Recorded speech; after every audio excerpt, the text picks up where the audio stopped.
Hello stars, how are you doing?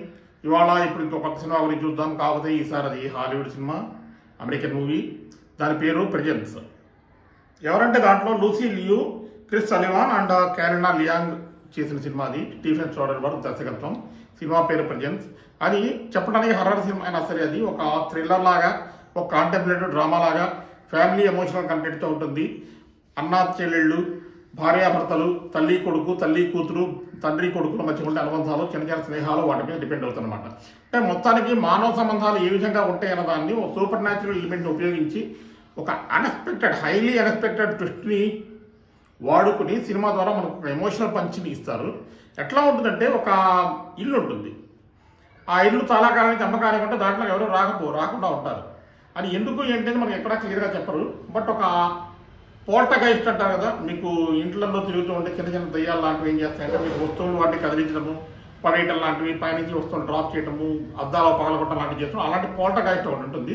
ఆ పోల్టర్గైస్ట్ దృక్కోణంలో మనం చూపించడంతో పాటు అదే నిజంగా కెమెరాలోంచి చూస్తుంటే ఎట్లా ఉంటుంది అన్న స్టైల్ ఆఫ్ నేరేషన్ తీసుకొచ్చాడు దర్శకుడు స్టీవెన్ సోడర్బర్గ్. ఈ సినిమాలో ఈ ఫ్యామిలీ వాళ్ళు ఆ ఇంట్లోకి వెళ్తారు. ఆ ఫ్యామిలీలో కూతురు పేరు క్లో, కొడుకు పేరు వచ్చరికి టైలర్, రెబెక్కా తల్లి పేరు, క్రిస్ అనేది తండ్రి పేరు.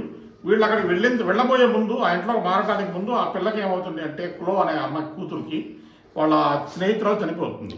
ఆ స్నేహితురాలు చనిపోయిన బాధలో, ఎమోషన్లో ఉన్నప్పుడు అది కాస్త డ్రగ్ ఓవర్ డోస్ అని చెప్పి దాన్ని కాస్త కేసుగా తేల్చి పారేస్తారు. తేల్చి పారేసినప్పుడు ఆ అమ్మాయికి కాస్త చాలా బాధ కలుగుతుంది. వాళ్ళ అన్నయ్య ఏమో ఈ పిల్లలు బాగా వెక్కిరిస్తాడు. ఎందుకంటే అన్ని చోట్ల ఉండేట్టుగానే మగపిల్లాడంటే తల్లికి కొంచెం అభిమానం ఎక్కువ. అతనేమో స్విమ్మర్. సో నీ అనవసరం ఎమోషన్ ఇవి చేస్తున్నావు, అట్లా పనికి మాట్లాడతా నీ స్నేహం అని చెప్పి పిల్లలు వెక్కిరిస్తాడు. దానివల్ల అమ్మాయికి ఏమవుతుంటే కాస్త మెంటల్గా డిస్టర్బ్ అవుతుంది. ఆ డిస్టర్బ్ అయిన సందర్భంలోనే తండ్రి చెప్తున్నాడు వినకుండా ఈ కొత్త ఇంట్లో మారుతారు. మారిన దగ్గర నుంచి ఇక్కడ ఈ అమ్మాయికి ఒక రకమైన సూపర్ న్యాచురల్ ప్రెజెన్స్ తెలుస్తూ ఉంటుంది. 2-3 సార్లు ఈ అమ్మాయి భయపడుతుంది. అట్లా సూపర్ న్యాచురల్ ప్రెజెన్స్ కూడా ఈ అమ్మాయిని చూసి 2-3 సార్లు భయపడుతుంది. ఏమన్నా చేస్తున్నా నాకు బయట పెడతా అని చెప్పి. ఆ సూపర్ న్యాచురల్ ప్రెజెన్స్ అక్కడ వీళ్ళని హింసించాలని చెప్పి వీళ్ళని ఏదో చేద్దామని కాకుండా అది అసలు అక్కడ ఎందుకు చిక్కుకుపోయిందని దానికి కూడా అర్థం కాని పరిస్థితిలో ఉంటుంది. అలాంటి సందర్భంలో ఆ అమ్మాయి మీద 1-2 సార్లు వేరే వాళ్ళు ఎవరో దాడి చేసి వాళ్ళ అన్నయ్య ఈ అమ్మాయిని ఏదో ఇబ్బంది పెట్టాలని చెప్పి చూస్తే ఈ సూపర్ న్యాచురల్ ప్రెజెన్స్ అనేది వాళ్ళని భయపెట్టేసి పంపించేయడం చేస్తుంది. అట్లాగే క్రమంగా ఈ అమ్మాయికి హై స్కూల్లో వేరే బాయ్ ఫ్రెండ్ వస్తే ఆ బాయ్ ఫ్రెండ్ ఈ అమ్మాయిని డేట్ రేప్ చేయాలని చూసినప్పుడు కూడా ఈ సూపర్ న్యాచురల్ ప్రెజెన్స్ అనేది వాడిని దారి మళ్ళిచ్చేసి వాడిని బెదరగొట్టి బయటికి పంపించేస్తుంది. ఇలా కాపాడుతూ ఉంటుంది. కాకపోతే ఒకరోజు ఏమవుతుంది అంటే ఈ అమ్మాయి గురించి వాళ్ళ అన్నకి ఒక రకమైన చిన్నచూపు ఉండటము, తల్లి ఇంకో రకంగా తక్కువగా చూడటము, దీనివల్ల భార్యాభర్తల మధ్య జరిగే ఫ్రిక్షన్ ఇట్లా నడుస్తున్నప్పుడు ఈ అమ్మాయి లైఫ్లో హఠాత్తుగా అనుకోకుండా ఒక రకమైన అన్ఎక్స్పెక్టెడ్ టర్న్ తీసుకుంటుంది. ఆ టర్న్ నుంచి సూపర్ న్యాచురల్ ప్రెజెన్స్ ఈ అమ్మాయిని సహాయపడిందా, లేకపోతే ఈ అమ్మాయిని ఇంకేదన్నా చేయటానికి ఈ సూపర్ న్యాచురల్ ప్రెజెన్స్ వచ్చిందా? ఈ సూపర్ న్యాచురల్ ప్రెజెన్స్ ఆ అమ్మాయి చాలా కాలానికి బాధపడుతున్న తను మరణించిన స్నేహితురాలా, లేకపోతే ఇంకేమన్నానా అన్నది ప్రధానంగా సినిమా. స్టీవెన్ సోడర్బర్గ్ చాలా స్లో బర్నింగ్ నేరేషన్తో వెళ్ళాడు.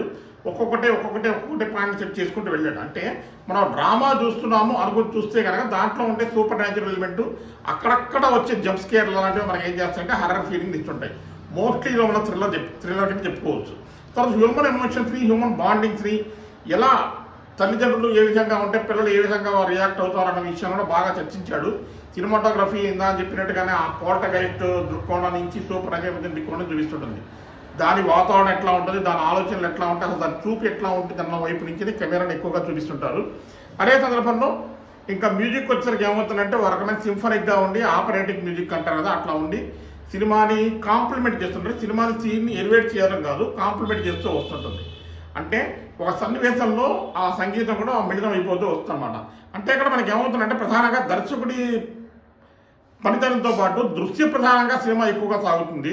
సో కాస్త ఓపిక చేసుకుని చూడగలిగితే మొదటి అరగంట సినిమాలో లీనమై ఎందుకు కాను, చివరికి వచ్చేసరికి మంచి ఎమోషనల్ పంచుతోనూ అద్భుతమైన అన్ఎక్స్పెక్టెడ్ ట్విస్ట్తోనూ ముగిస్తారు. మనకి సినిమా తప్పనిసరిగా చూడదగిందే. నేను ఇచ్చే రేటింగ్ ఏంటంటే అవుట్ ఆఫ్ 4 3.25 ఇస్తున్నాను. మీరు కూడా సినిమా చూడండి. మన హైదరాబాద్లో కానీ, ఆంధ్రప్రదేశ్లో కానీ, ఇండియాలో ఎక్కడైనా వస్తే చూడొచ్చు. లేదా తర్వాత రేపు పొద్దున నెట్ఫ్లిక్స్లో వాటిలో కానీ వస్తాయని గుర్తుపెట్టుకుని సినిమా పేరు ప్రెజెన్స్ 2025 ఇయర్లో రిలీజ్ అయిన మూవీ. దాన్ని కనుక మీరు అదే నిన్నే రిలీజ్ అయింది, మీరు చూడాలనుకుంటే కనుక ఒకవేళ మీకు అందుబాటులో ఉంటే థియేటర్లో చూడండి. అది అద్భుతమైన ఎక్స్పీరియన్స్. కుదరని పక్షంలో నెట్ఫ్లిక్స్లో దీంట్లోకి వచ్చినప్పుడు మాత్రం మిస్ కాకుండా చూడండి.